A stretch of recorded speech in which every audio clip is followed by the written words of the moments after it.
And welcome, everyone. I'm Bill Newell with MSO News Sports, joined by the sports writers, Matt Williams from the Salem News, Nick Giannino also from the Salem News, and Nick Kukuru, sports editor of the Gloucester Times. Phil Stacey will be joining us here in just a moment from the news and from the team here. But I think we need to get going, start talking about the Super Bowls coming up this week. We've got three North Shore teams, if you will, involved. That would include Swampscott, North Reading playing in the D5 state championship game, and then Marblehead playing in the Division III state championship game. Now, the Swampscott game will be at Gillette Stadium on Wednesday. Marblehead will be playing in the D3 championship game on Thursday. So let's start with Swampscott. Swampscott lost the tight Thanksgiving battle to Marblehead for their only loss of the year. But I don't know, Matt or Nick, do you want to start with the Big Blue North Reading matchup for D5, which would be Wednesday night at 8 o'clock? Yeah, go ahead, Matt. I think you just wrote something on them, so. Well, yeah. I mean, here we go, right? This is 1 seed, 2 seed. North Reading. They had a nice season there in the Cape Ann League under their coach Ed Blum, and they've had some playoff success in the past. Certainly, in the North Final in 2016, the last time Marblehead was in the Super Bowl, North Reading made it all the way there. So they've got a nice, nice tradition going over there. Today in the Cape Ann League awards, the copious awards, 10 players of the year in the Cape Ann League. That's might be a little much, but nonetheless, we've got Ryan McCullough, the senior wide receiver, special teams player of the year in the Kinney division, and Alex Carucci, their quarterback, junior MVP of the league. So certainly a good spread offense, a good team that can rock them and sock them and put some points up, and has certainly done so against their Cape Ann League foes. And Swampscott, it's going to be a matter of can they turn the table, right? I mean, you lose your rivalry game on the very last snap of the game after you went down and converted your 2-point conversion. Assuming you're forcing overtime, everybody's getting ready, for overtime. As I'm walking the sidelines at my game at Peabody High, everybody's asking me, what's the score? What's going on over in Marblehead, Swampscott? And I told a few people, well, they're headed for overtime. And, then when I looked down and back at my phone, Eli Feingold had made that kick and it wasn't going overtime after all. So had to run back and say, no, overtime's off, I guess. So, I mean, for Swampscott, it's an emotional question, right? Can you let that game go? Can you refocus? And, I guess if anything can get you to refocus, it's that red, white, and blue, the blue steel and the seats there at Gillette Stadium, right? I mean, if you're walking into that stadium like you see on TV every Sunday, it's not going to be hard to get excited to play the game, right? I mean, that certainly is something that has to work in Swampscott's favor. And, as we've said all year, I just think the schedule that Swampscott has played is going to help them. Now you add Marblehead on top of that gauntlet that they'd already played, your Mascos, your Peabodys, your Beverlys. I mean, with due respect to Hamilton Wenham, I'm just not sure that North Reading has faced anybody of that caliber, and certainly not 4 or 5 teams of that caliber. So, hey, if you're North Reading, I've said this on the podcast before, if they're listening, they've probably been using our words since we started talking about the seeding 4 weeks ago against us, right? And that's fine. Go ahead and Rodney Harrison us, but I just look at it as the Big Blue or the more battle-tested side, right? I mean, that's just what I think. Yeah. Phil Stacey has joined us, the executive sports editor. And Phil, we just started off with a little chat on Swampscott North Reading, the Wednesday game, the D5 game for the in the Super Bowls. I don't know if you, Willie was just talking about the Thanksgiving Day game and looking ahead to the matchup. I don't know if you wanted to add anything more about either of those two teams. Yeah, I mean, from what I heard Willie say, I would agree with everything that he mentioned. I mean, first off, no disrespect whatsoever to North Reading. And in fairness, I have not seen them play, so I can't give an accurate assessment as to how they are or are not. I can only go based on what we do know, which is strength of schedule, records, things like that. I mean, hey, they got a strong team. They got the Cape Ann Kinney MVP and Alex Carucci, the quarterback. They're very junior heavy. They put up a lot of points. They beat a good Hamilton Wenham team pretty handily in a kind of a winner-take-all showdown late in the regular season. They've breezed through the playoffs. But again, I think that the battle-tested nature of the Swampscott team A lot of guys won the Super Bowl 2 years ago at Gillette on this team. They've played the Marbleheads, Beverlys, Peabodys, Danvers, Concord, Carlisle. I'm sorry, not Concord, I'm thinking of Marblehead. They've just played quality opponents all season. And, they beat really good teams. They took Marblehead down to a 2-second field goal left. They beat Beverly by a point. Again, it's no disrespect to North Reading, but I can't imagine that they would finish in the upper tier of the Northeastern Conference. The two leagues are just very different leagues. And that having been said, the upper tier, the Northeastern Conference Dunn division, is one, if not two steps above the Cape Ann Kinney division, in my opinion, in terms of level of play. So, hey, if North Reading, as Willie said, were to take all this information, use it to their advantage, and they win on Wednesday night, power to them. They will have earned it. They will have proven us wrong, and they'd be the Super Bowl champions. I would expect that will not be the case. I think Swampscott is going to win out just because of strength, experience, and the road they've taken to get here. Yeah. And the balance that Swampscott has. I mean, that's the thing. Cam O'Brien is not throwing the ball that much. He's had a lot of games this year where he's only thrown the ball 8, 9, 10 times. Even on Thanksgiving, he only threw it 11 times. And he's still got 20 touchdown passes and only a very small number of interceptions. And so the balance there, you have to put 7 guys in the box to stop the Swampscott running game. And that leaves the guys on the outside one-on-one. And, when O'Brien and Rob Serino 3, the offensive play caller, when they see those one-on-one matchups and they audible at the line to a slant or something like that with no safety help, it's curtains. I mean, it's just a math game. And if you bring that safety help back, they're very patient to hand it off to Baskin or to have Cam take it himself. I mean, he's got 8 more touchdowns on the ground. That's, 29 total touchdowns for a guy that really has kind of been the second banana in the offense behind Baskin. That's a heck of a 1-2 punch right there. I don't know how as a coach you try to defend that. I mean, you'd have to have some really, really good one-on-one linebackers to try to stop the run with only 6 guys. And it's just not possible. I mean, how many teams have scored 28 points on Marblehead this year? As Swampscott did, not many, right? If any, there've probably been 3 or 4 game stretches where Marblehead didn't give up 28 points. So I don't think they've given up 28 points since 2019, to be honest with you. That might be the high water mark. I mean, Masco got to what, 23 or 4. Beverly was what, 3 touchdowns or Beverly was 24, I think. Yeah. Yeah, without the PATs. So I mean, but it's not.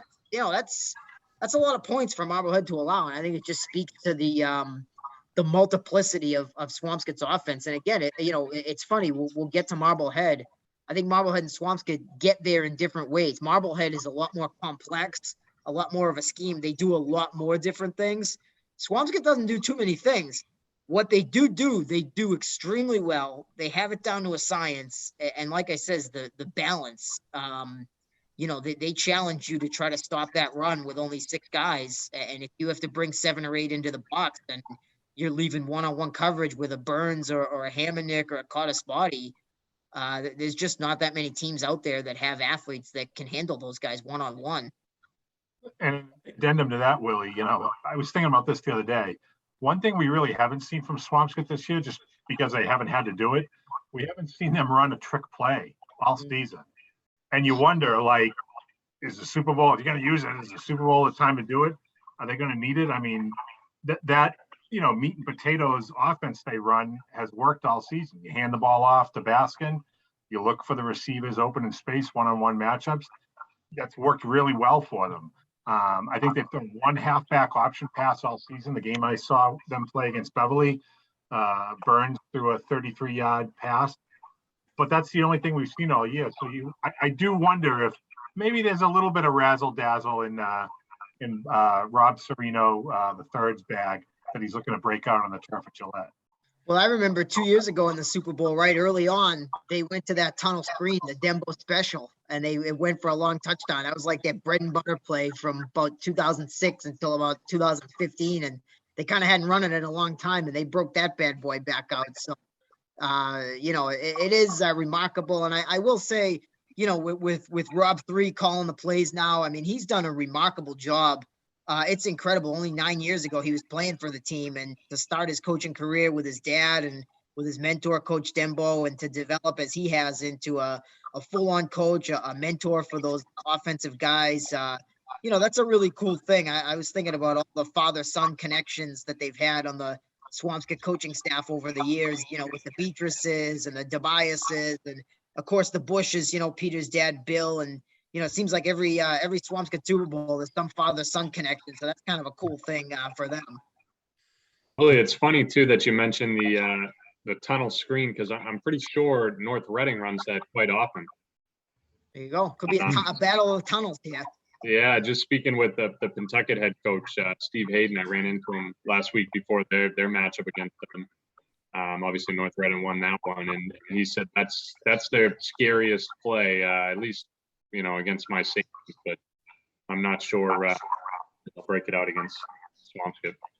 Hey, before we go to Marblehead, Nick Kukero, I got to ask you, because you've covered a lot of Super Bowl teams. To Phil's point a few minutes ago, I can't imagine that Swampscott, having lost to Marblehead on Thanksgiving, has any impact whatsoever on the Super Bowl game coming up on Wednesday night. I mean, they've got to be, playing at Gillette. Anything that happened on Thanksgiving, it's history. They're on to the big game. Yeah, I doubt it. It's easy to put something like that behind you too when you got Gillette Stadium coming up the next game. So I bet Swampscott's already forgotten about it. That's the good thing. Or is it the bad thing about this system right now? They got another chance. That wasn't the be all end all for Swampscott. They got another one to look forward to, an even bigger one. Yeah, exactly. Nick Giannino, do you want to take us into the Marblehead North Attleboro game, which is the D3 championship, Thursday, 3:00 in the afternoon, the matinee? Yeah, sure. Well, as we know, Marblehead is still rolling. They what are we up to? 19 straight games for the Magicians.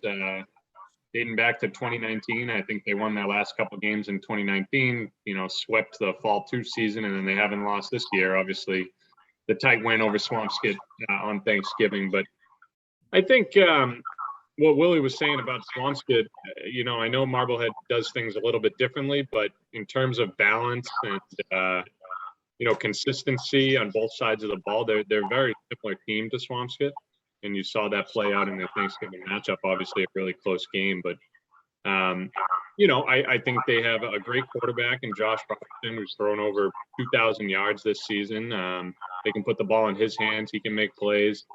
Then the run game with George Percy and Connor Cronin. Percy's kind of the bruising back, breaking tackles and gaining extra yards that way. Whereas Cronin can get outside and he's quick on his feet. They utilize the screen pass with him a lot. So they got some options offensively. I think they're going to be putting up points. I don't know a ton about North Attleboro, but I think the way their offense has been rolling this year, if they come ready to play, they're going to be scoring the ball. Most times they get the ball. So that's going to be key for them. Phil or Willie, I don't know if you have much to add about North Attleboro. I haven't spoken with the coach there or what to expect with them, but they had a few losses this season. They weren't, necessarily picked to go to this game. So it's an interesting matchup in that.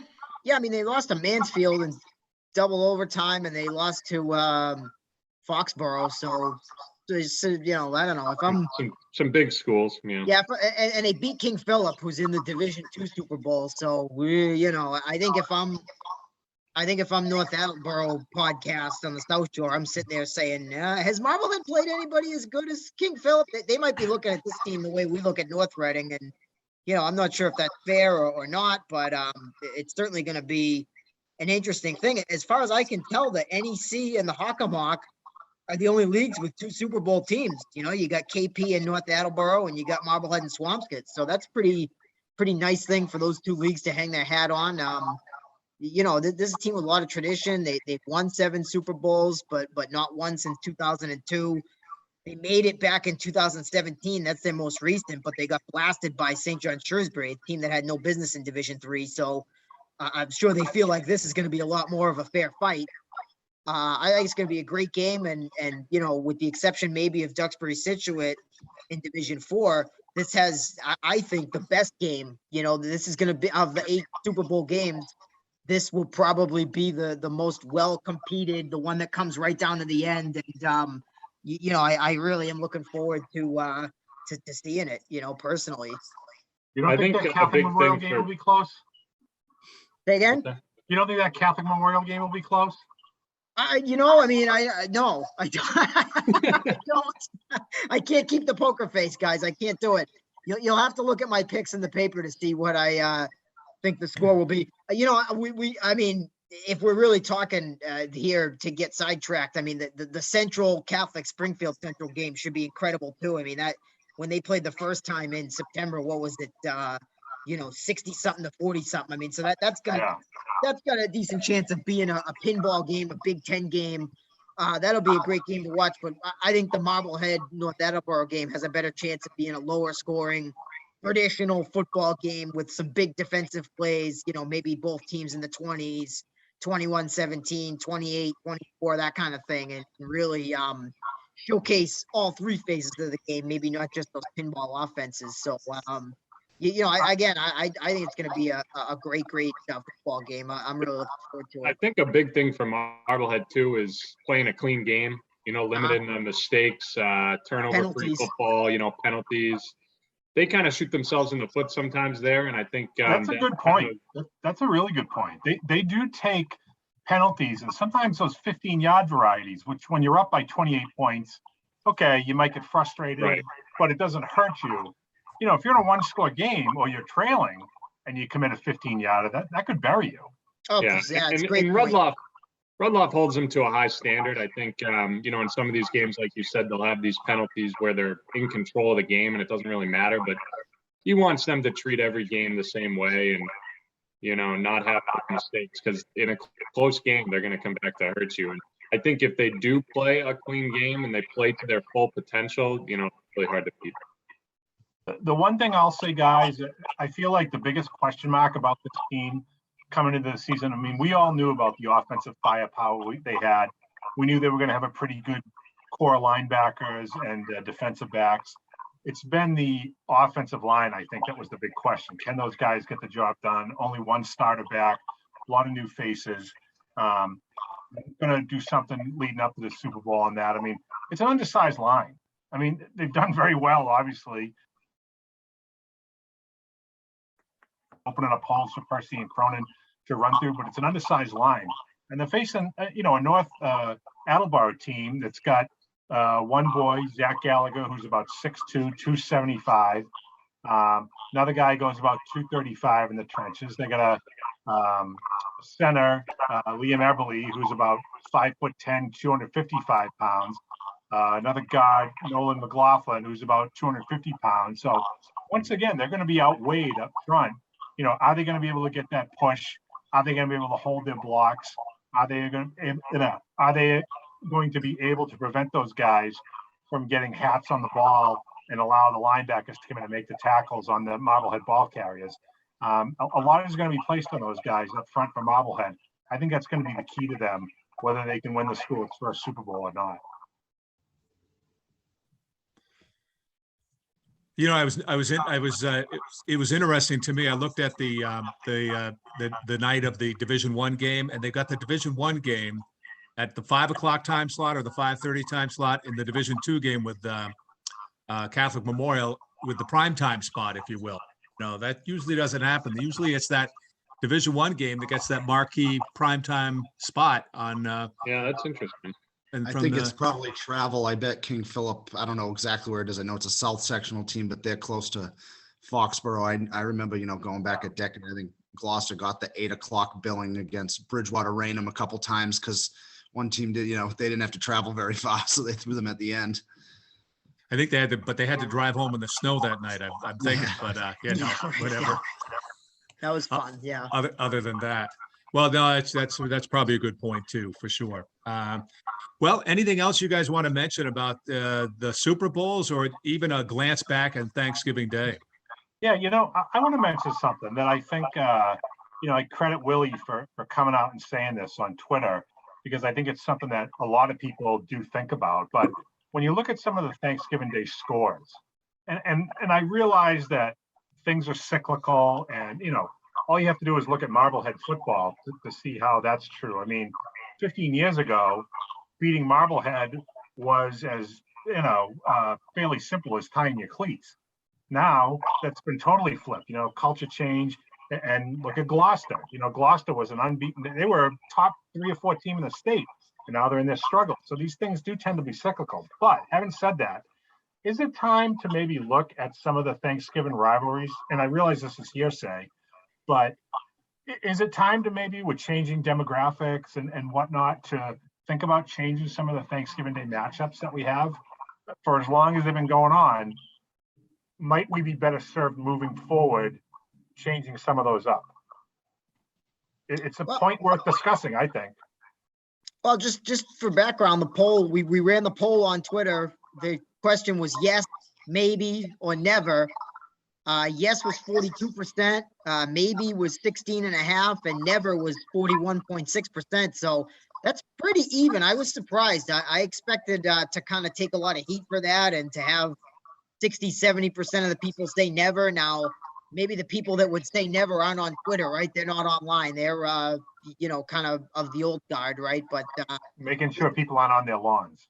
Exactly. I was a little bit surprised that there does seem to be maybe a little bit more appetite than I envisioned. I did get a little bit of pushback from some Salem fans, and I said, listen, this is one of Salem's better teams, and they gave up 60 points in the first half, and sort of took umbrage at the notion that this was one of Salem's better teams. But I mean, with the exception of the 2017 team, this is probably Salem's best team in the last 15 years. So, I mean, to me, 60 points at halftime was seismic. That was eye-opening. I Not even at halftime, 60 points like 17 minutes in. I mean, I picked Beverly to win the game. I did not pick running time before halftime. I thought it would be more competitive than that. And that one did throw me for a loop. I did not expect that score to be that way. Well, and I got an email from a friend of ours, a longtime football follower, who said to me, how could Beverly run it up like that? That's ridiculous. And I said, honestly, they didn't run it up. I think they did everything they could not to run it up. They had backups of backup scoring. I mean, I'm not one of these people who thinks that, well, at a certain point you stop scoring. It's like, no, you stop the other team. I mean, I'm not saying you put your running back out there that has 15 touchdowns in the season, but if you have a backup, a scout team guy who scores, then hey, that's the way it goes. Yeah, good for him, right? I mean, that's his opportunity. That's those players' opportunity. They're not going to just dog it. Right. And not only that, but it's more embarrassing. I've seen it 100 times in hockey when a team has a big lead and they come down and they just shoot it the puck into the corner. It's almost more embarrassing, I think, sometimes to not. I'm not saying you're going to do the Lynn English thing and press when you're up by 50 points. I mean, that's stupid. But if you're the 11th or 12th guy off the bench, it doesn't mean you shouldn't have your opportunity to score. Now, do you have to hoist up 3-pointers? No. But you can, work a pick and roll or a weave or whatever and still try to get points. And that's respecting your opponent by doing that. And I'm not limiting this to Beverly Salem. I mean, Peabody blew out Saugus, and I realized it was a real down year for Saugus. But I mean, I'm guessing Peabody could have doubled that lead if they wanted to. Danvers for the 4th year in a row. And granted, Gloucester beat Danvers for a ton of years in a row, but things have changed now, and Danvers slayed the wood to Gloucester pretty good. I mean, we had quite a few blowouts. It just appeared to be more eye-opening than in the past. And maybe it was that 60 to 28 score that jumped off the page at us. But I don't know. You just wonder, hey, in the case of Beverly Salem, 123 years is awesome. They've done it for all this time and all, but is it true that all good things come to an end? I don't know. I really don't know how to answer it. Well, the thing is, I think there's a lot more bad teams than good teams these days, just as a whole. And it's tough to, even if we are going to change some of these matchups, it's going to be tough to get 2 teams that are evenly matched. I mean, you could switch it up and have speaking of the Beverly Salem game, you could have Salem play someone else and it still might be a terrible game, and it might be the other way around. So even if we do switch it up, it's not going to be an easy solution. I think too, like, when Gloucester blew out Danvers 8-9 years in a row, in the Ingram years, the difference is there wasn't an obvious swap there. There wasn't an obvious new dance partner for them, right? And the other thing I wonder, people talk about the crowds and, the rivalry brings out the crowds, right? But, if you're an AD, I guess you have to wonder, like, what's the diminishing return? Like, if a team, if a team's going to win by 60 points, 40 points, 30 points, does that diminish the crowd? Like, are more people coming out to see the rivalry, or are more people saying, I don't need to go because it's going to be 35-0? That's something that they really have to wrestle with. And of course, there's no right answer there. It's a little bit of a guessing game, but you have to sort of wonder, like, well, will a better game bring out a bigger crowd, or are people coming for the rivalry? And I don't know the answer to that. And we should mention Mascot Ahmed is out there too. I mean, that's a team that's looking for a game, and really, really knock on wood, they can get that work done. We've heard from some people within the program that weren't thrilled that they weren't able to get one this year, and really hoping they can put their nose into the grindstone and fix that for next year. Because I mean, a school that size, that's not right. They got to find a Thanksgiving game for their kids, whatever it takes, whether it's an NEC team, whether it's going back and asking Pingree if they'll play, or getting creative. I don't know, but it's crazy that they don't have a game up there. I mean, 7-3, we've been sitting here, dude, this is our third podcast since their season ended. That's crazy. Yeah. And it's not right that they would have played. Great Thanksgiving Day matchup, I think. Which Yeah, one? Pingree or Peabody, that would be my two. With all respect, Peabody would be Saugus, great.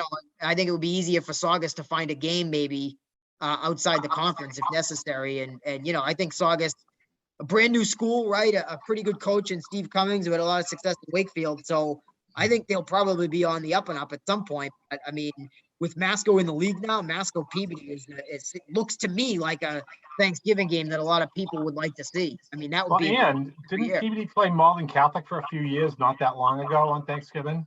I was a 2-year gap, yeah. 2 years, okay. Yeah, just the 2 years. So. And how many times did Masco play Everett? 4 maybe. 4 or 5. Fewer than 5, yeah. I mean, not Everett that many.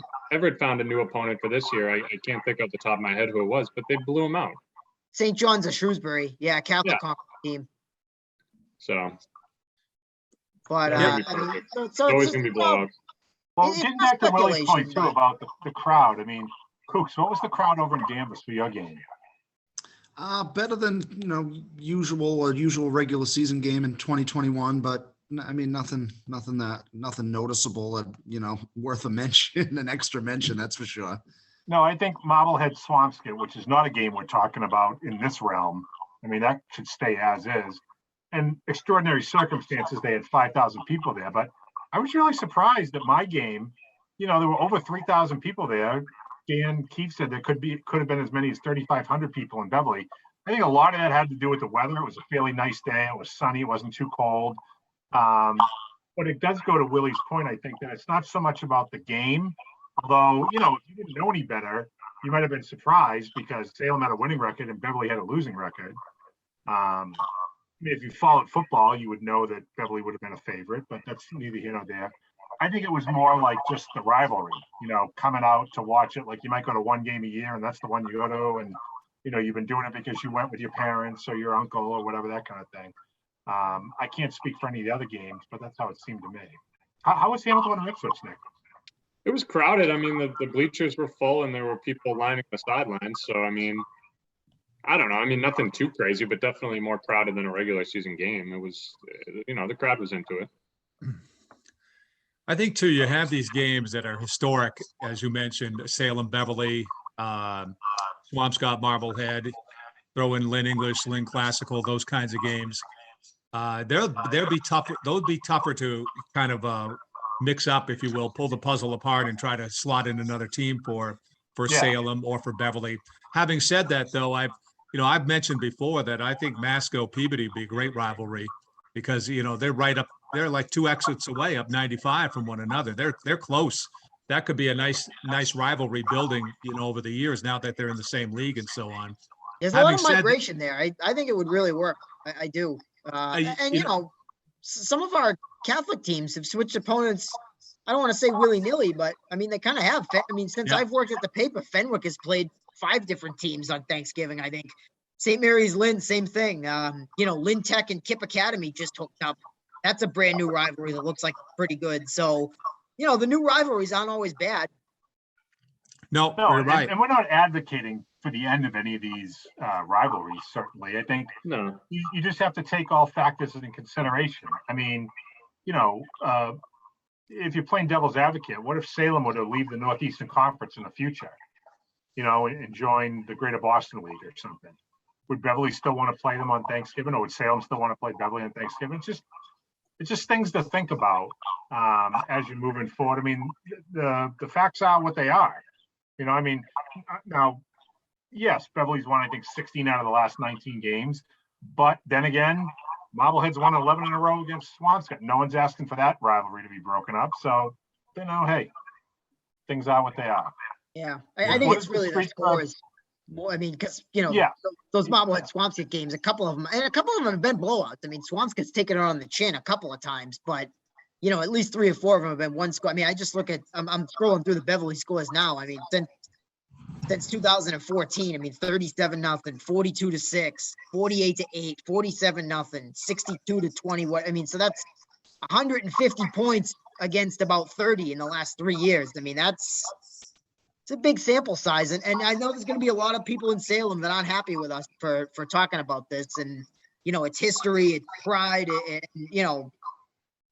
we're not talking about those kids. They played their hearts out. They had a wonderful season, a great season to remember. They set the foundation for the future of the program. I mean, I give all credit to those guys to win 6 games, especially after losing their opener. I mean, that is an accomplishment, but and going winless in the spring.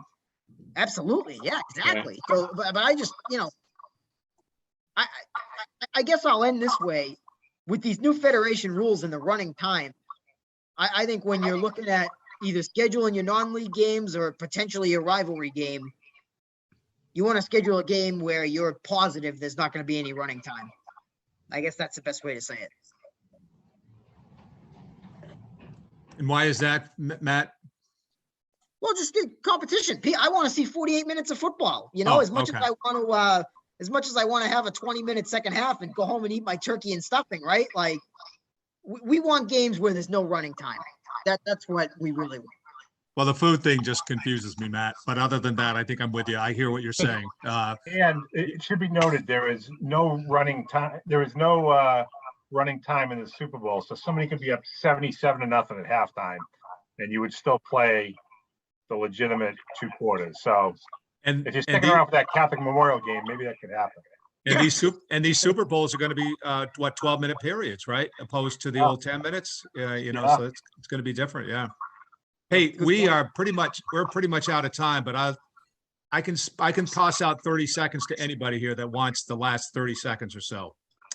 Happy to have our winter teams back practicing in late November, early December. It's great that we're going to get a full season back and still get the masks on and all for everything to start, but excited to see our basketball, hockey, gymnast, swimming, track, wrestling, skiing, everybody back. You got it. Gentlemen, always good talking with you. Hope you guys had a great Thanksgiving, and we'll look forward to these Super Bowl games coming up later this week. Thanks, Bill. Thanks, Bill.